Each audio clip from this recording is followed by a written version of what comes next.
Hello everyone, today will be discussed about very important topic that is phenylketonuria. Phenylketonuria is a genetic disorder and phenylketonuria is also known as Mendelian disorder and इसको autosomal disorder भी बोलते हैं।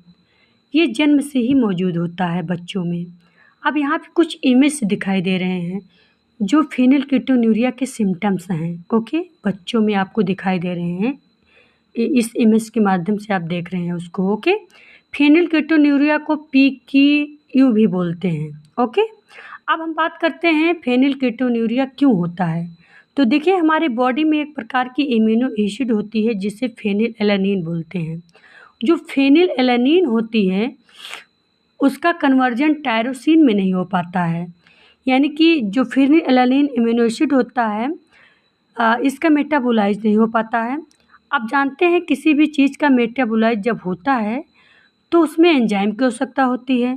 तो फेनिलएलानिन को metabolise करने के लिए फेनिलएलानिन हाइड्रॉक्सिलेज enzyme की आवश्यकता होती है और वो फेनिलएलानिन हाइड्रॉक्सिलेज एंजाइम हमारी बॉडी में या फिर बना नहीं होता है, बन नहीं पाता, या फिर वो बनता है लेकिन वो कार्य नहीं कर पाता है। ओके, ऐसा हो सकता है जिससे वो फेनिलएलानिन अमीनो एसिड टायरोसिन में नहीं बदल पाता है।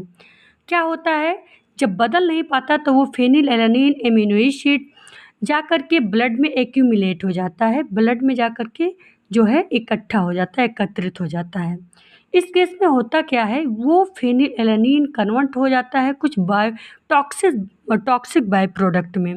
वो जो टॉक्सिक बाय प्रोडक्ट होते हैं बच्चों, वो होते हैं phenyl pyruvic acid, phenyl acetic acid and phenyl lactic acid. Okay, ये सारे जो हैं ये हैं फेनिलएलानिन अमीनो एसिड के टॉक्सिक बाय प्रोडक्ट। ओके बच्चों, फिर ये ब्लड में मतलब जा कर के फिल्टर भी होते हैं और फिर यूरिन में भी चले जाते हैं, जिसकी वजह से उनके यूरिन में बहुत ज़्यादा जो है बहुत बैड तरीके का जो है स्मेल आता है। और इसमें क्या होता है, ब्रेन डैमेज भी हो सकता है, ब्रेन डैमेज हो जाता है, सीजर्स हो जाते हैं और जो है इनका डेवलपमेंट डिले हो जाता है।